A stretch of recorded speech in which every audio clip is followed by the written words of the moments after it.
Robert Downey Jr. is famous not only for his skills as an actor, but also for his rock star lifestyle. It's no surprise Downey became fascinated with film from an early age. His mother was an actress and his father a director who gave him his first acting role at the age of 5. After dropping out of high school, he moved to New York and started treading the boards of Broadway. He also started to pick up some supporting roles in film.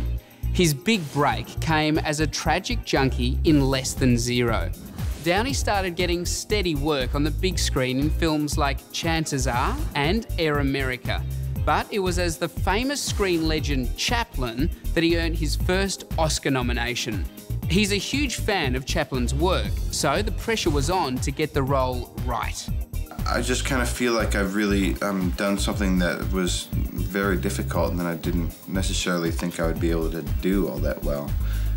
And I think just with the guidance of Sir Richard and, and the powers that be, including whatever angels are in my life, I feel like it turned out well, and I'm very happy about that. For Downey Jr., one of the drawbacks of being an actor is having to do the publicity before a film's release. That's different every time. You just try to, be a little honest and not just act like you're saying the same stuff over and over again, right?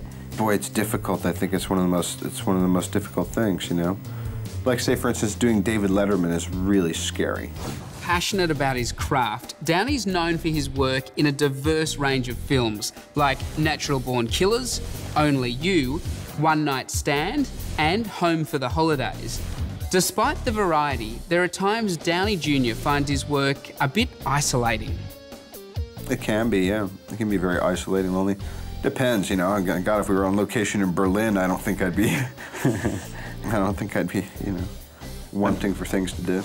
After a pretty turbulent 7-year relationship with Sarah Jessica Parker, Robert surprised everyone by marrying actress Deborah Falconer after just a short time. The two had a son in 1993 named Indio, an experience that had a profound effect on Robert. It's the most important lessons you learn are from your family, and they're not all a ball, are they? Some of them are really painful. Downey Jr. had well and truly established himself as a creative force in Hollywood. But drugs were leading him down a dangerous path that ended his marriage and landed him in jail and rehab. On returning to society, he played the role of an FBI agent in US Marshals and landed a role on Ally McBeal that brought a second win to the show. Following yet another drug-fueled binge in 2003, Downey Jr. realised it was time to change and sobered up. His good friend Mel Gibson helped him relaunch his film career with the lead role in The Singing Detective.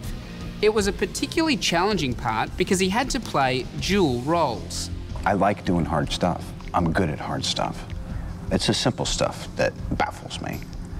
But the hard, high degree of difficulty stuff, that's like, I don't know why I believe this. I just know it to be true, and it's been true since I started believing it. I can do the hard stuff. And this is hard, really hard. Don't try this at home.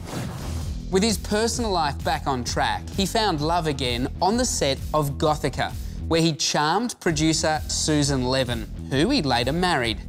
Now, back in the spotlight, he wowed audiences with his hilarious turn in Kiss Kiss Bang Bang, where his character struggles paralleled many of his own.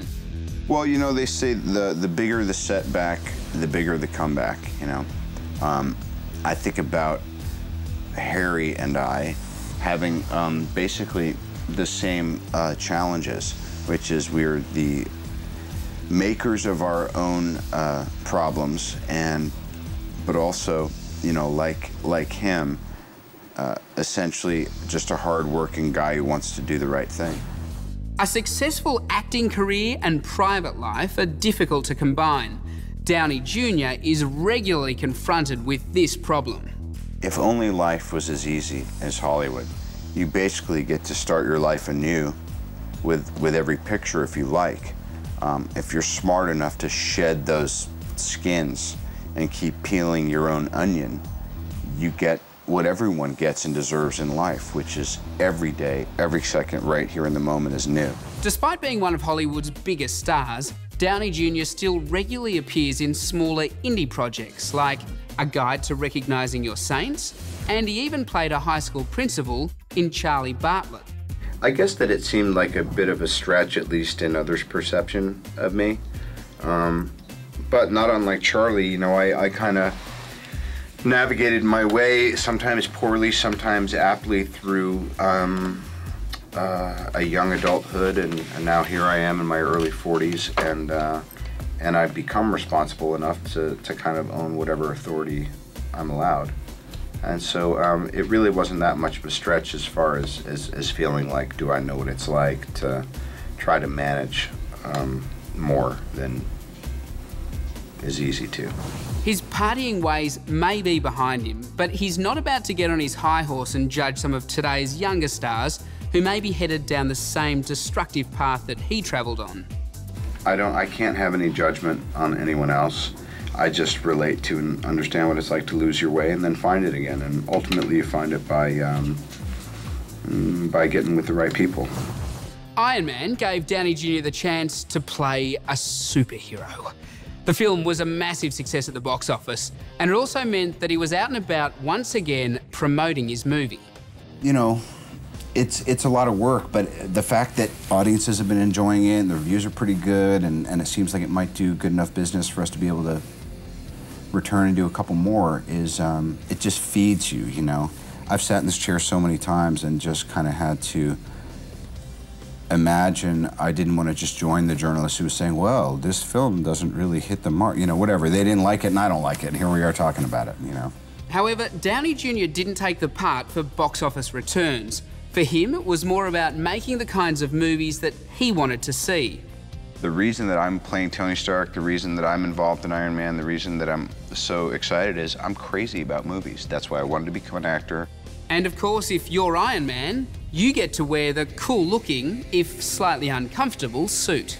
The first half hour of being in the Iron Man suit is like the coolest Halloween you ever had, except you're alone in the trailer before they call you on a set or whatever, or you're getting ready and you just catch a glimpse and you go, that's right, Grandma'd be proud.